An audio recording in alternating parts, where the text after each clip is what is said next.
참 예수님, 이 아름다운 성당을 짓느라 여러분의 기도와 정성이 함께 하였을 것입니다. 특별히 가장 신경 쓰시고 애쓰시며 여러분과 함께 노력하신 박 베네딕토 신부님을 공동체가 이렇게 늦게서 다시금 초대하게 됨을 감사히 생각하고 또 응해주심에 깊이 감사드립니다. 저보다 더 잘생기셨고 아마 여러분께서 저보다 더 좋아하신 신부님을 모시게 됩니다. 원래 이 시간에 박수 치면 안 되는데 신부님을 모시겠습니다.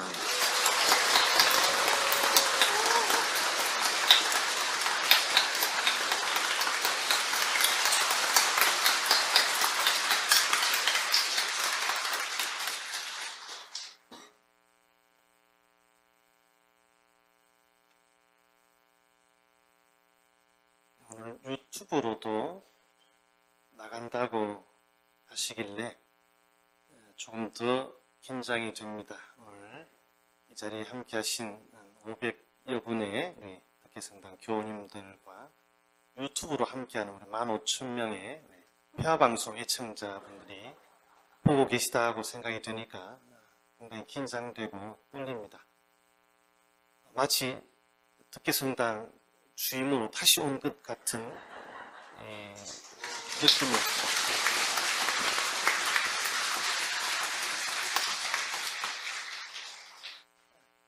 설레이기도 합니다.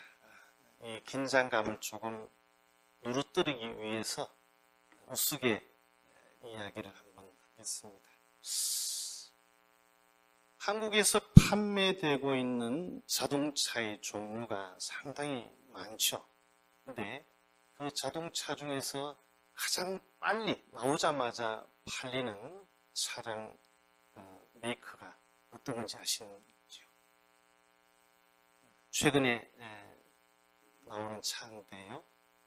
팔리사데이라는 펠리세이드라는 팔리사데이 이렇게 나오자마자 팔리사데이 되겠죠.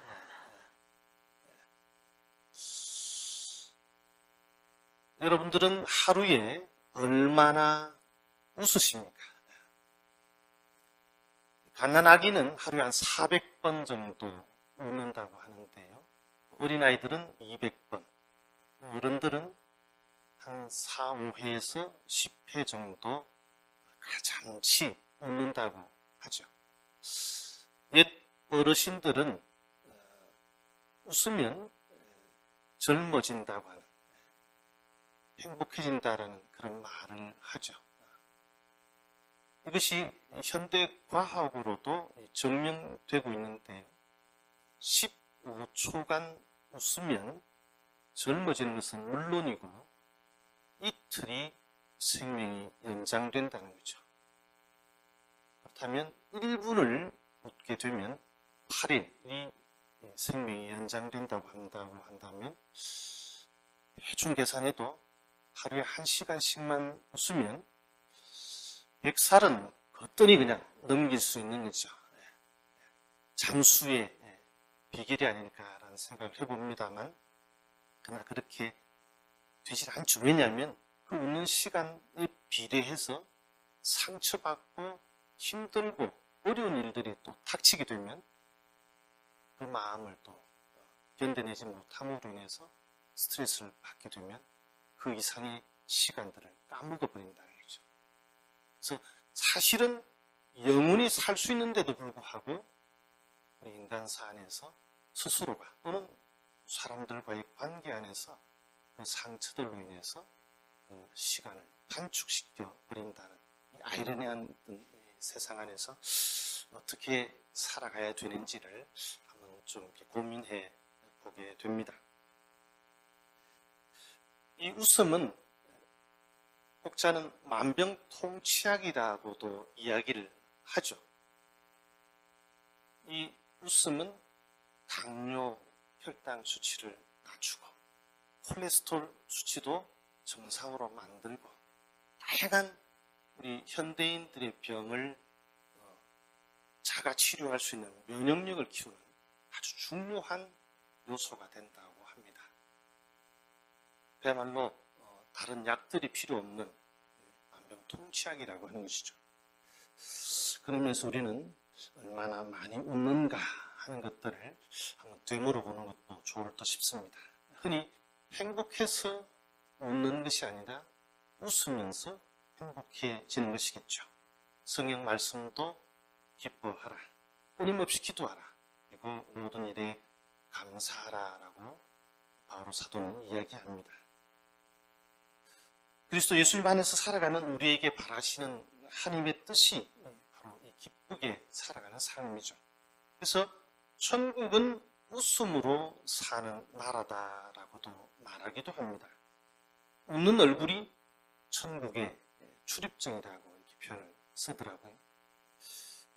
근데 우리 마지막의 모습이 우리는 천국에 들어가는 출입증일 텐데, 웃는 모습으로 이 세상을 마감할지, 아니면 온갖 인상을 쓰면서 상처받고 고통으로 인생을 마감할지, 이것은 자신에게 달려있는 것이겠죠. 이왕이면 웃는 얼굴로 하늘나라에 기쁘게 갈 수 있는 모습이 된다면 더더욱 좋으리라 싶습니다. 웃음은 또 전염된다고 합니다. 즉 가정에서 웃음이 늘 넘치면 그것이 가족들에게, 자녀들에게 전달되게 마련인 것이죠. 늘 그 가정은 웃음이 많이 넘쳐나죠. 근데 늘 티격태격 싸우는 집안은 그 웃음이 줄어들 뿐만 아니라 그 상처만이 계속 남아서 서로 간에 또 상처를 주고받고 하게 되는 것이겠죠. 어느 날 한 스님이 인생을 마감할 즈음에 한 제자가 다가와서 이렇게 이야기합니다. 스님, 이제 떠나가시기 전에 저희에게 큰 가르침을 하나 주십시오라고 하는 것이죠. 그러자 그 노스님은 잠깐 생각하더니만 내 입안을 쳐다보거라 하는 거죠. 입안을 쳐다보니까 스승이 혀가 있느냐 하니까 혀가 있습니다. 이빨은 있느냐? 이빨은 없습니다 라고 하는 것이죠. 바로 이것이 인생의 진리이다 라고 말하는 거죠. 부드러운 혀는 그대로 있지만 단단한 이는 사라져 버린다고 하는 것이죠.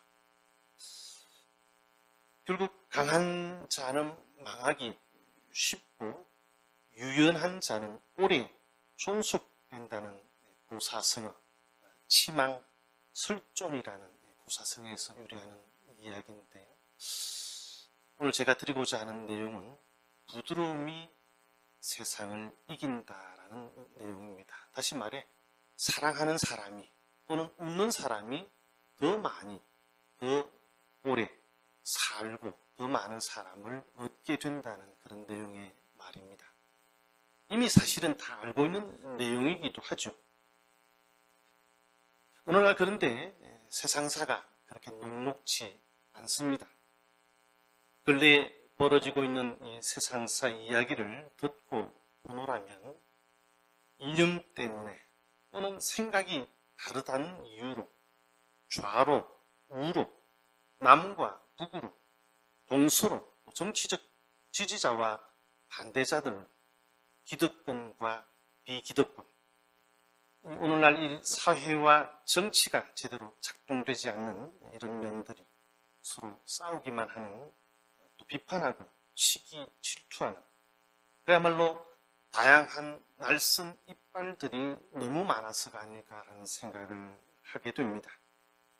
부득부득 자기 주장만 내세우고 기어이 관철시켜야만 직성이 풀리는, 잠시 멈추거나 생각해 보거나 한 발 뒤로 물러서는 법이 없는 듯 보이기도 합니다.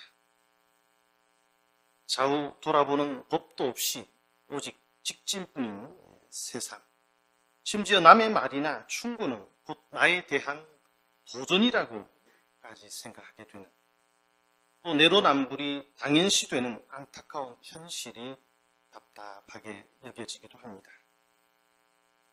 이빨처럼 강하기는 하지만 곧 다 빠지고 만 운명을 모른 채 우리는 달려만 가고 있지 않은가 싶기도 합니다. 그러면서 저 자신부터 손을 놓고 있는 면들을 되돌아보면서 자책감이 들기도 합니다. 여기에 방송의 역할이 얼마나 또 중요한지를 새삼 또 느껴봅니다. 잠시 평화방송 깨알 홍보를 드린다면 우리 덕계성당에 소년소녀 합창단 단원이 3명이나 있습니다. 중학교 2학년 박수인 카피톨리나라는 학생과 김지호, 그라시아, 김지아, 셀라 중학생과 초등학교 이제 6학년 학생들인데 지금 현재 평화방송 소년소녀 합창단이 한 2년 반 정도 창단이 됐는데요. 46명으로 거듭 태어났습니다. 올해 초에 8명이 들어옴으로 인해서 46명인데요. 주교님께서 80명이 되면 오마로 보내주겠다 약속도 하시더라고요. 80명 언제 올지 모르겠습니다만 최대한 많은 친구들이 함께해서 더 나은 우리 방송 매체의 홍보자로서 또 아이들의 깨꼬리 같은 목소리로 하나님의 사랑을 선포하고 알리는 연주하는 그런 기회들을 많이 가짐으로 해서 교회 우리 아이들의 꿈을 이렇게 보여드릴 수 있을 것 같습니다. 혹시 저희 평화방송 소년 합창단을 덕계성당에 한번 초청해 주시기를 간곡히 제가 안 그래도 제가 그 생각했는데 한번 초대합시다. 네, 초대합시다. 올해는 사실은 많은 본당에서 초청해 주셨기에 될는지는 모르겠습니다만 제가 한번 찔러 보겠습니다. 참고로 돈이 많이 듭니다. 46명 아이들이 먹는 게 장난이 아닙니다. 농담이고요. 그 외에 어린이 기자단을 올해 또 창단을 해서 어린이 유튜브 방송을 이렇게 한번 만들어 보려고 합니다. 아무튼 많은 관심 가져주시기 부탁을 드리면서 또 지난 평화방송 후원 모집에 그야말로 기적적인 후원을 해주신 본당이 덕계성당입니다. 보통은 20% 신자 교우들의 20%가 후원을 해주시는데 덕계성당은 최고의 60% 교우님들이 후원해 주셨고 관심을 가져주셔서 사실 제가 방송국에서 덕계성당이 있다가 왔다는 것으로 인해서 제가 어깨를 펴고 다니고 있습니다. 너무 감사드립니다. 이 자리를 빌어서. 본론으로 들어와서 다정한 것이 세상을 이긴다, 살아남는다라는 것인데요. 이런 책이 나왔습니다. 친화력으로 세상을 바꾸는 인류의 진화에 대해서라는 책인데요. 외국 사람이 지었습니다. 흔히 적자 생존이라는 논리를 가지고 있죠. 강한 자가 살아남는다는 법칙이죠. 다윈의 개념인데 어찌 보면 그렇게 보여집니다. 동물 세계도 보면 그렇죠. 그러나 생존하려면 다른 사람과의 경쟁에서 승리해야 하고 경쟁에서 진 사람은 도태되는 게 자연의 이치이기도 하죠.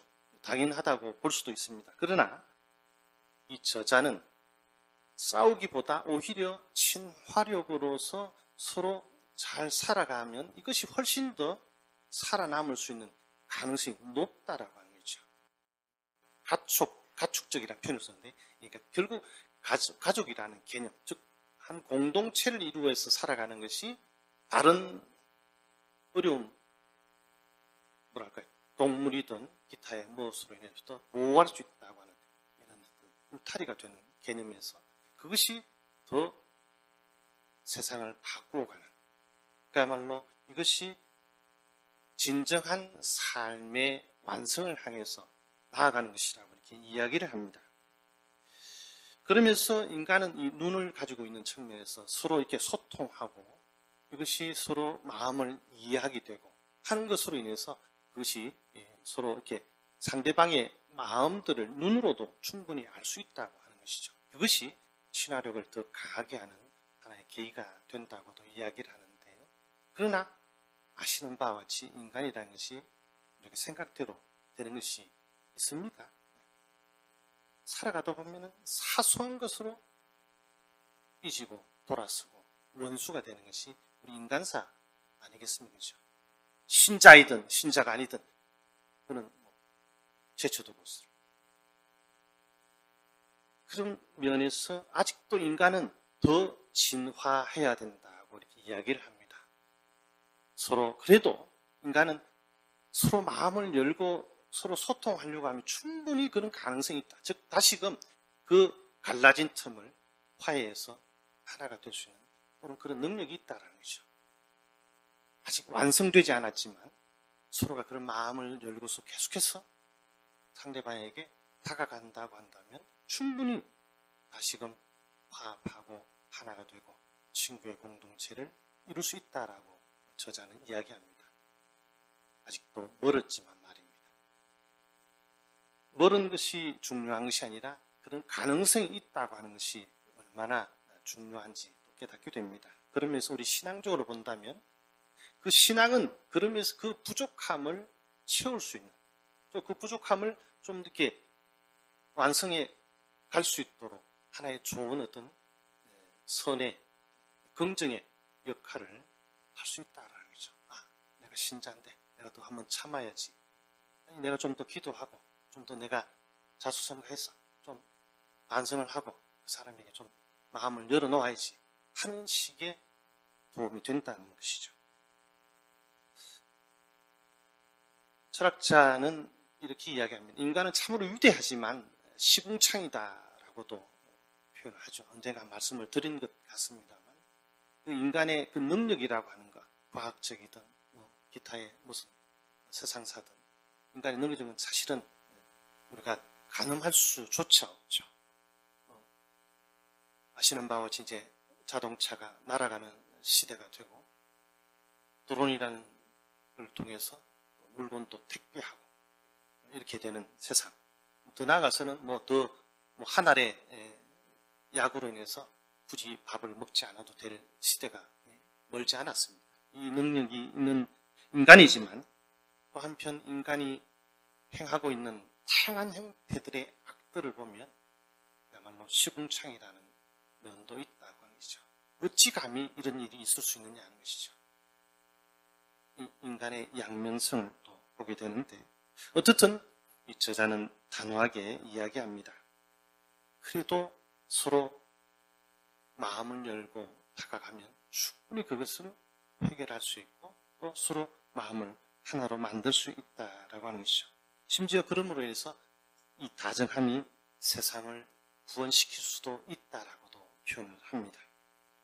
상대방을 이해하는 능력, 소통하는 능력은 인간에게서 가장 크게 진화된 부분이지만 아직 완전히 진화하려면 조금은 부족하다고 하는 것이죠. 저자는 이렇게 이야기합니다. 인간은 함께일 때 행복하고 가장 강하다. 그렇다면 삶을 살아가면서 가장 중요한 것이 무엇이고 지금 또 우리에게 필요한 능력은 무엇일까? 라고 하면서 답을 이렇게 이야기합니다. 우리의 삶은 얼마나 적을 정복했느냐가 아니라 얼마나 많은 친구를 만들었느냐라고 그것으로 평가해야 한다라고 합니다. 신앙적으로 표현한다면 얼마나 많은 사람을 사랑했느냐 하는 것이 하늘나라의 입구에서 하나님께 우리가 심판받을 내용이겠죠. 이것이 우리 구원의 지름길이라는 사실을 우리는 이미 잘 알고 있습니다. 복음의 말씀을 복음이 아니라 제가 성경 말씀 하나 드린다면 익히 잘 알고 있는 잃었던 아들의 비유이죠. 루카복음 15장에 나오는 말씀인데요.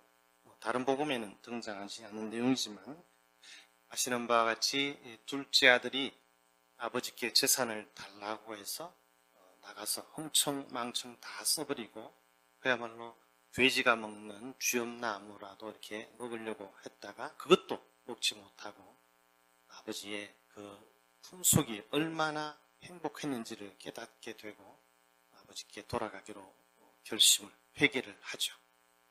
돌아온 그 아들에 대해서 아버지는 달려가서 입을 맞추고 신발도 신겨주고 반지도 끼워주고 또 살진 송아지를 잡아서 잔치를 벌여주시는 아버지죠. 반면에 그런 아버지의 조금은 편협된 아들에 대한 그것을 뭐라 할까요? 섭섭해하던 이 첫째 아들에 대해서도 위로하죠. 너는 늘 나와 함께 있지 않았느냐? 잃었던 아들, 죽었던 아들이 되살아왔는데 기뻐하지 않을 수 없다라고 하시는 거죠. 두 아들에 대한 지극한 아버지의 사랑이 잘 드러나 있습니다. 우리는 이미 우리 부모님들은 그런 사랑을 실천하고자 노력해 오셨고 또 그렇게 살아가고자 합니다. 결국 우리의 모습 안에서도 하나님의 사랑을 엿볼 수 있는 것이겠죠.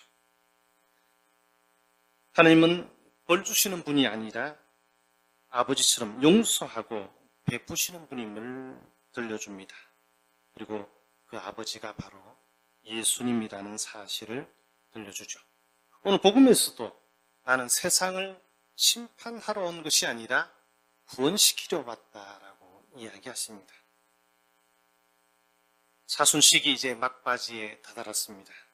하나님의 자비하심을 체험하는 하나님의 무한하신 사랑을 체험하는 은혜로운 시간이죠.